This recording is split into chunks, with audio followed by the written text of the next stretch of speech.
sur place, parce que ça correspond à ce que nous, on voudrait faire. On doit faire très attention à cela. C'est vrai aussi que nos opérations, elles devront être limitées, parce que c'est vrai que le budget du Conseil régional est en lui-même limité. Moi, je alerte tout de même là-dessus, que attention à ce qu'on ne se substitue pas à l'État. Le ministère des Affaires étrangères doit faire quelque chose sur le terrain. La Banque mondiale, les organisations internationales, le programme d'aide alimentaire, toutes ces organisations onusiennes qui sont très très présentes sur le terrain doivent être efficaces. Et nous devons aussi veiller à cette efficacité, et le Conseil régional devra veiller à ce qu'il y ait une efficacité aussi de cette aide et qu'elle ne vienne pas se substituer à elle, mais à ce qu'elle soit bien complémentaire. Je crois que c'est important. Et puis le dernier point que je voudrais évoquer, c'est celui du boycott. Alors, moi je crois qu'il faut faire attention, et je le disais tout à l'heure, à ce que nous ayons une position qui soit crédible dans un cadre qui est le cadre européen et le cadre onusien. Je crois que s'isoler dans une position qui soit systématique peut jouer au détriment de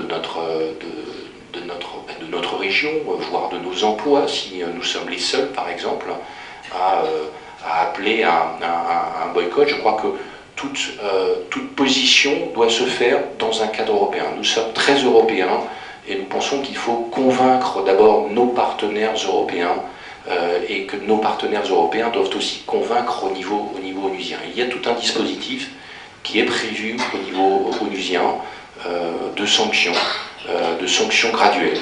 Et c'est dans le cadre de l'ensemble de ces dispositifs, et européens et onusiens, que nous devons agir, et que nous serons le plus persuasifs vis-à-vis d'une politique qui est celle d'Israël.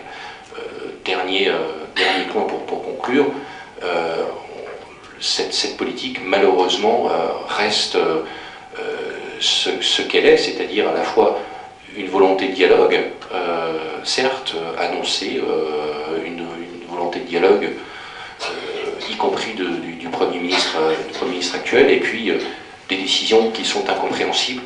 Et la dernière décision critiquée par l'ensemble de la communauté internationale, je crois que le Premier ministre s'est excusé aujourd'hui, mais s'est excusé auprès du président Obama seulement.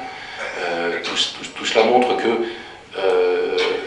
il faut absolument continuer notre politique commune au niveau européen, de dialoguer avec les États-Unis pour pouvoir avoir, comme par exemple à travers cette réponse, cette réplique très forte contre cette dernière décision sur Jérusalem-Est, de travailler ensemble pour pouvoir convaincre à la fois notre partenaire palestinien et notre partenaire israélien de continuer le dialogue et d'éviter les provocations qui sont absolument inutiles et incompréhensibles.